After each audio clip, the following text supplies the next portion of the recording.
दोस्तों, आज की ये वीडियो बहुत ही खास होने वाली है क्योंकि इसमें हम आपको ऐसी ऐसी कमाल की चीजें दिखाएंगे जिनको आप पहली बार देखेंगे और जिन्हें देखकर आप हैरान रह जाएंगे। टोमेटो केचप दुनिया में सबसे ज्यादा इस्तेमाल होने वाली चटनी है। बर्गर्स, फ्राइज और भी ना जाने किन किन चीजों के साथ केचप का इस्तेमाल किया जाता है। इसके बगैर तो इन चीजों को खाने का मजा ही नहीं आता। और एक रिसर्च ये शो करती है कि टोमेटो केचप के इस्तेमाल से कैंसर जैसी बीमारी से भी बचा जा सकता है। अमेरिका में तकरीबन हर एक इंसान साल में 3 लीटर केचप का इस्तेमाल कर जाता है। लेकिन क्या आप जानते हैं कि आखिर बड़ी बड़ी फैक्ट्रीज में टोमेटो केचप को किस तरह से बनाया जाता है? अगर आप भी टोमेटो केचप खाते हैं तो ये वीडियो लास्ट तक लाजमी देखिएगा, वरना आप बहुत सी कीमती मालूमात मिस कर देंगे। तो बिना देर किए शुरू करते हैं आज की ये वीडियो। टोमेटो केचप की शुरुआत होती है लाल लाल टमाटरों को उगाने से। दोस्तों, एक ऑटोमेटिक मशीन के थ्रू टमाटरों के पौधों को लगाया जाता है। अभी आप जो मशीन देख रहे हैं, इस पर लगे एक छोटे से कन्वेयर पर आपको बस पौधों की जड़ों को फिट करना होता है और बाकी का सारा काम ये मशीन खुद ही कर लेती है। लेकिन यहाँ पर आप जो मशीन देख रहे हैं, ये बड़ी ही कमाल की है। इसमें बस आपको पौधों वाले ट्रे को रखना होता है और ये खुद ही वहाँ से पौधों को उठाकर जमीन में लगाती चली जाती है। बस एक बार इसमें ट्रे लोड कर देने से बाकी का सारा काम ये खुद ब खुद ही करती है, जिसकी वजह से बहुत सा वक्त जाया होने से बच जाता है। दोस्तों, तकरीबन 6 से 8 हफ्तों बाद टमाटर अब कटने के लिए तैयार हैं, जिसके बाद इनको हार्वेस्टिंग मशीन की मदद से हार्वेस्ट किया जाता है। ये मशीन एक खास गहराई तक जमीन के नीचे जाकर टमाटरों को हार्वेस्ट करती चली जाती है और इस पर लगे कन्वेयर बेल्ट की मदद से सब कुछ इसके मेन हिस्से में चला जाता है। दूसरे कन्वेयर बेल्ट पर डालती है, जो कि इन टमाटरों को एक तीसरे कन्वेयर बेल्ट पर डाल देता है। जो कन्वेयर बेल्ट इनको एक ट्रक में लोड करने का काम करता है। हैरानी की बात तो ये है कि ये मशीन टमाटरों को कोई भी नुकसान नहीं पहुंचाती और ये सब कुछ ये बड़ी ही स्पीड से करती है, जैसा कि आप इस वक्त देख रहे हैं। सच में ये मशीन बड़ी ही कमाल की है।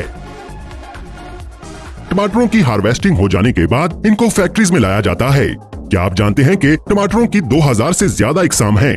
फैक्ट्री में अनलोडिंग सेक्शन पर तमाम टमाटरों को ट्रक से अनलोड कर दिया जाता है। अनलोड किए हुए सारे टमाटर जाकर एक कन्वेयर बेल्ट पर गिरते हैं, जिसके बाद इनको पानी से अच्छी तरह से धोया जाता है, जिससे इन पर लगी धूल मिट्टी उतर जाती है। जिसके बाद अगला मरहला आता है इनकी सॉर्टिंग का, जिसको 2 हिस्सों में किया जाता है। पहले हिस्से में कारीगर इन टमाटरों में से उन टमाटरों को अलग कर देते हैं जो कि हरे और खराब होते हैं। आगे चलकर एक मशीन भी यही काम करती है, हरे रंग के टमाटरों को अलग कर देती है। मशीन ये काम बड़ी ही स्पीड से करती है। हरे टमाटरों को मशीन के दूसरे हिस्से से बाहर निकाल दिया जाता है, जिसके बाद इन टमाटरों को एक लंबी कन्वेयर बेल्ट पर भेज दिया जाता है।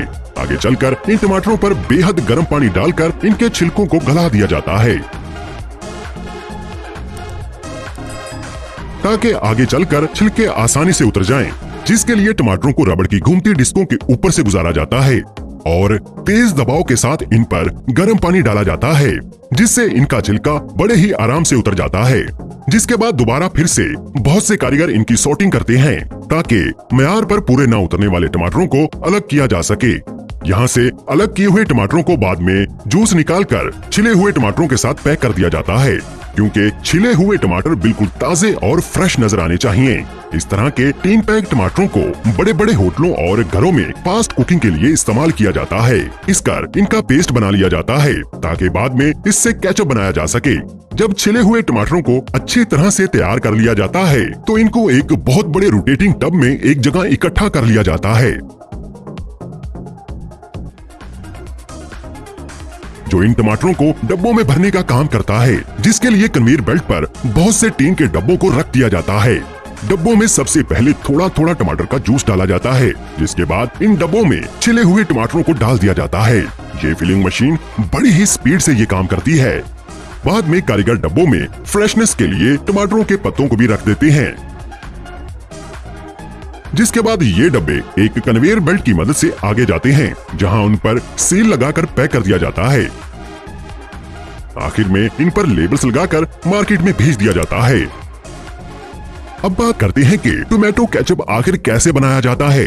बीज और स्किन को अलग करके पहले से तैयार किए गए टोमेटो पेस्ट को एक कंटेनर में पैक करके केचप फैक्ट्री में भेज दिया जाता है। कंटेनर का वजन तकरीबन 1300 किलोग्राम होता है। फैक्ट्री में कंटेनर से टोमेटो पेस्ट को ब्लेंडिंग मशीन में भेज दिया जाता है। ब्लेंडिंग मशीन के नीचे वाले हिस्से से इसमें शुगर सिरप डाला जाता है और टोमेटो पेस्ट को ऊपर वाले हिस्से से डाला जाता है। ब्लेंडर घूमता है, सिरप और पेस्ट की मिक्सिंग स्टार्ट हो जाती है। मिक्सिंग के दौरान टोमेटो केचप के टेस्ट को बढ़ाने के लिए इस मिक्सचर में मिक्स मसाले डाल दिए जाते हैं, जैसे कि गार्लिक और अनियन पाउडर। ब्लेंडिंग के बाद केचप बनकर तैयार हो जाती है, जिसके बाद इसको पैस्चराइजर में तकरीबन 100 डिग्री तक 30 सेकंड के लिए कुक होने दिया जाता है। हीटिंग प्रोसेस के बाद केचप बनकर तैयार हो जाता है, जिसके बाद बारी आती है इसको पैक करने की। बोतलों को अच्छी तरह से साफ कर लेने के बाद फिर इसको एक कन्वेयर बेल्ट की मदद से फिलिंग मशीन की तरफ भेज दिया जाता है। बोतलों को अच्छी तरह से साफ कर लेने के बाद फिर इसको एक फिलिंग मशीन की मदद से इसमें केचप भर दिया जाता है। क्या आप जानते हैं कि 5 जून को एज ए केचप डे मनाया जाता है, जहां इस मशीन में इन बोतलों पर कैप्स लगाते हैं, जिसके बाद इन बोतलों को ठंडा करने के लिए आगे भेज दिया जाता है। ये कूलिंग कम से कम 1 घंटे तक की जाती है। फिर बाद में इन पर लेबल्स लगा दिए जाते हैं। यहाँ पर प्लास्टिक की बड़ी बड़ी बोतलों में केचप को भरा जा रहा है, जिसके बाद इन पर कैप्स लगाने के लिए कारीगर कैप्स को एक मशीन में डाल देता है, जहाँ पर 8 बोतलों को एक साथ और स्पीड से कैप लगा दी जाती है, जिसके बाद इस पर 3 तरह के लेबल्स लगा दिए जाते हैं और इनको एक रोबोटिक मशीन रैप कर देती है। और आखिर में हम सबका मनपसंद केचप बनकर तैयार हो चुका है।